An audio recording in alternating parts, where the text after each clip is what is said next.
Good morning, my dear friends. This is Lady Sylvia, and today we're going to talk about mythology and its representation in Cameo jewelry, particularly the mythology of the Greeks and Romans. Long before Christianity came along, the Greeks and Romans had a very different symbol of their worships of multiple gods and goddesses and demigods, and which explained the seasons and different things that men were curious about.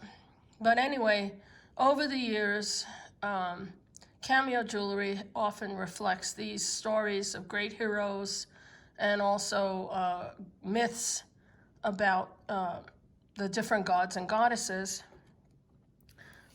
Just to tell you which was which, Zeus was considered the king of the gods, and his wife was Hera. And Zeus, he was like Casanova times 20. He fell in love a lot of times with human women, and then would have, dalliances with them, resulting in children, which became demigods.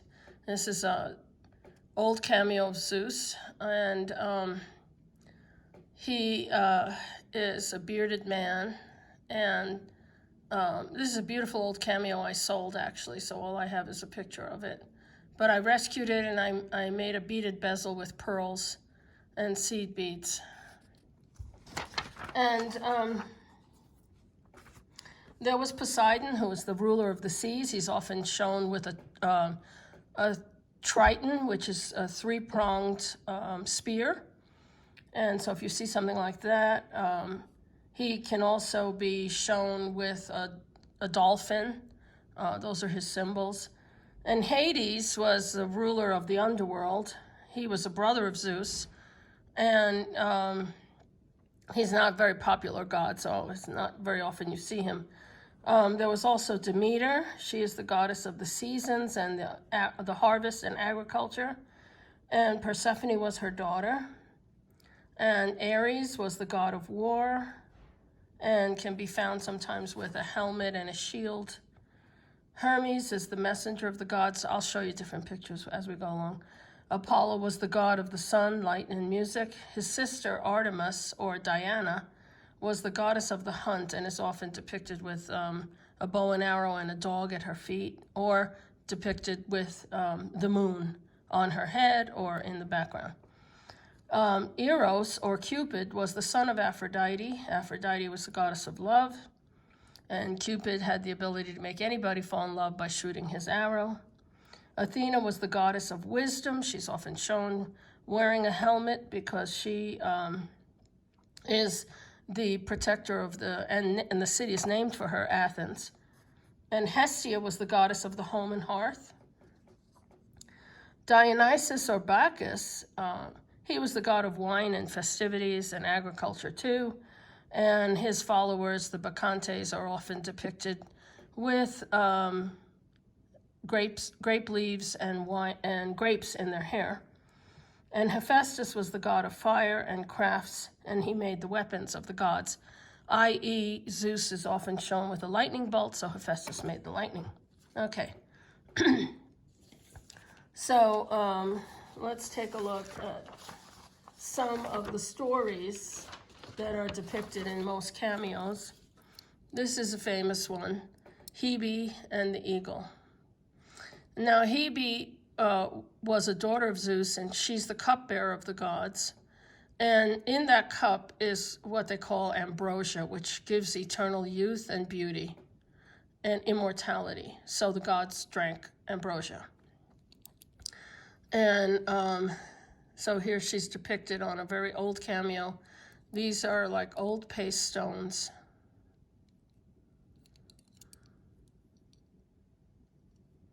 Old sea clasp.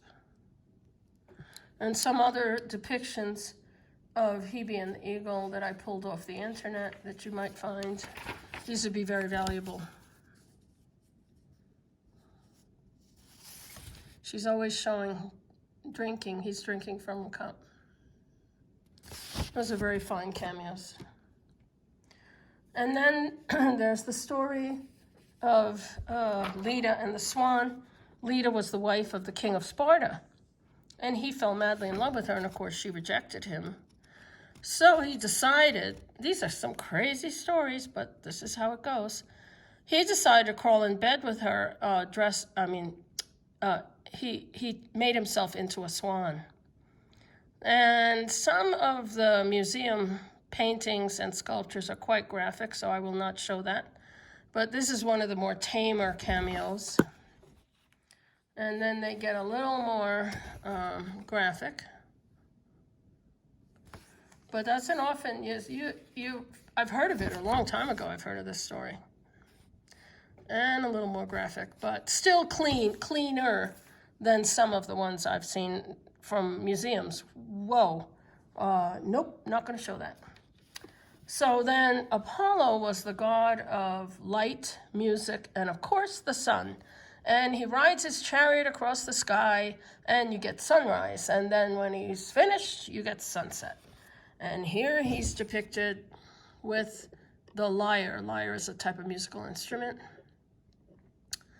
And he wears the laurel wreaths in his hair because he's a god and they're always victorious. That's a beautiful cameo. Oh, keep the lookout on any of these. Boy, you'd be lucky if you find some.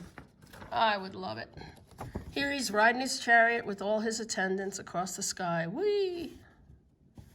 So that's him.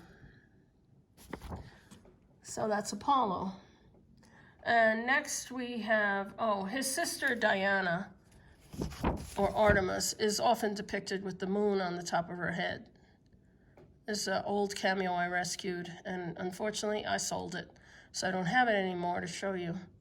But that's Artemis or Diana. And this is one depiction of her with the moon on her head. The others show her with her bow and arrow and a hunting dog at her feet. And that's always Diana, just in case you find that one. And then one of my favorites is Psyche. And the story of Psyche is that she was mortal, and Aphrodite, the goddess of love, was so jealous of her that she told her son, Cupid or Eros, to shoot her with an arrow and make her fall in love with this ugly serpent. And when he saw her, he fell madly in love with her. And he said, I don't think so. So he took her up to his house in heaven and showered her with gifts and jewels and wonderful things. And she was very happy, but she asked him if she could, one of the things he begged her was, you can't see my face. So she asked him if I could go visit my family down on Earth, and he said yes, and she talked to her mom and sisters, and of course they were jealous. And so they said, well, you got to go check it out and go see him, go look at him with a lamp and see if he's ugly or not. So of course, like a dummy, she went and she did that, and she took an oil lamp, and a drop of the oil fell on his shoulder and he woke up. So he was pretty pissed, but he gave her several tasks which were near impossible for a human to perform. If she finished those tasks, she could stay in heaven and become immortal with him. So the gods took pity on her dilemma and helped her complete each task. After that, she, of course, became immortal, and he forgave her. So here she is, having a great time up in heaven. See the clouds? And now she's immortal. And she's having a cup of wine, and she's happy with him. So that's Psyche. She's the goddess of the soul. And this is the infant Cupid stringing his bow. I've always loved this piece. And he's often depicted with wings and a bow. The second one is Demeter. Demeter was the goddess of harvest and agriculture and the seasons. She is often depicted wearing wheat in her hair and flowers because she controls all the seasons. The wheat is for the harvest and the roses are for the summer. So her story, excuse me, her story is kind of sad. So she's the mother of Persephone, and Persephone was so beautiful that Hades, the god of the underworld, fell in love with her and he kidnapped her. And he brought her down into the underworld, and Demeter went to go look for her. And because she was gone from the earth, we got winter and fall, and nothing grew, and everything was bleak. So Demeter convinced Hades to let her have her daughter back for 6 months out of every year. That's why we have spring and summer. And so her daughter was allowed to come back to the earth, and she is covered in flowers and beautiful things. There she wears her crown in her hair. And so that's why we have the seasons. That's the explanation of that. And then the goddesses of night and day were Hemera and Nyx, N-Y-X. Hemera carries the torch of the light of day, and Nyx is represented by the owl carrying the poppy blossoms, and Nyx has the poppy pods in her hair, and there's the moon. So this is a very unusual and beautiful cameo, and someday I hope to own one like that. There's quite a few out there, but this one was one of my favorites that I pulled off the internet. And then you have the three graces, one of the more popular. These are the three graces, and they represent youth, beauty, mirth, and elegance. And together they're the symbol of beauty and grace. So you probably have one from your grandmother, and that's one of the more popular cameos out there.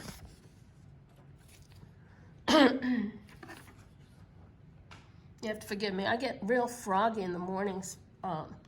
It's possibly my allergies kicking in. So here is Hermes, messenger of the gods. And he had the great ability to travel between earth and heaven. And he would deliver messages from the gods to the people on earth. Let me read a little bit about. So his Roman name was Mercury, and he is the messenger of the gods. His symbol is the caduceus right there. The lyre and the winged helmet or winged sandals. So there he is. He's also considered one of the gods of medicine. And then here is Athena. And she is the goddess of battle and wisdom. Her Roman name is Minerva. And she's always seen with a helmet or with her owl. And she was said to have sprung from the head of her father Zeus, so there's face. Now that's Athena. Just so you know, when you go through, see this cameo piece is the Muses of Music. I love the old buildings in the back. It looks like the Parthenon. Playing music with the cherubs. This is an unbezeled cameo. I'll find something to do with this. But that's very beautiful. And then this bracelet depicts the days of the week and the different gods. I'm not sure exactly which is which, but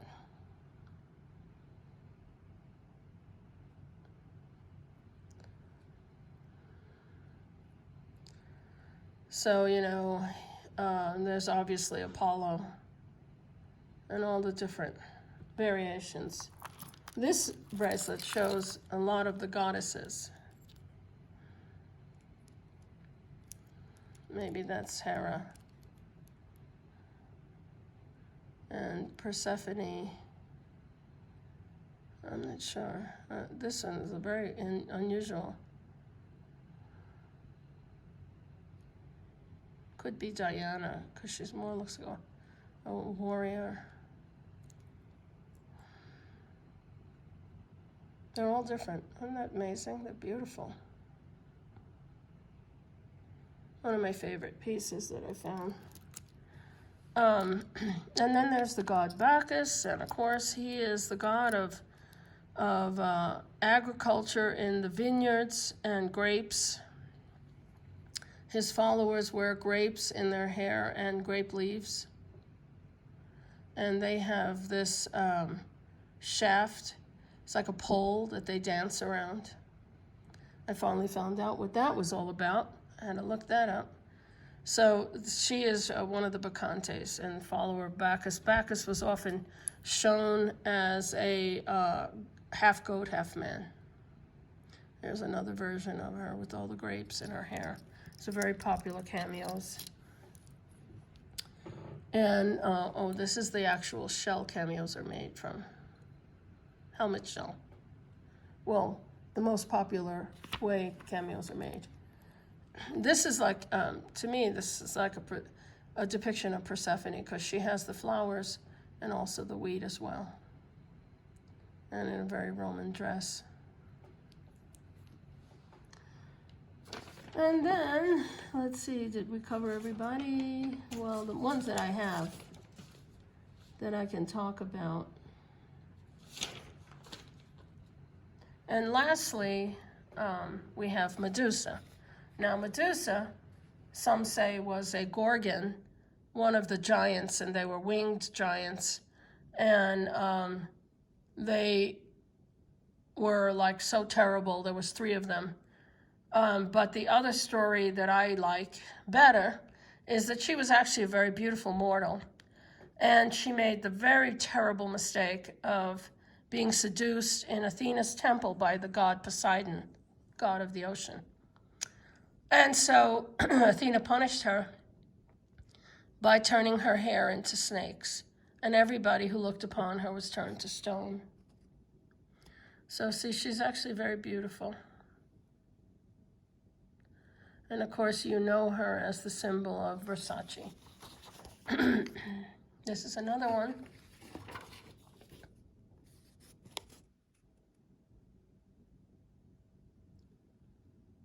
She's a very, you'll find her a lot in cameos as well.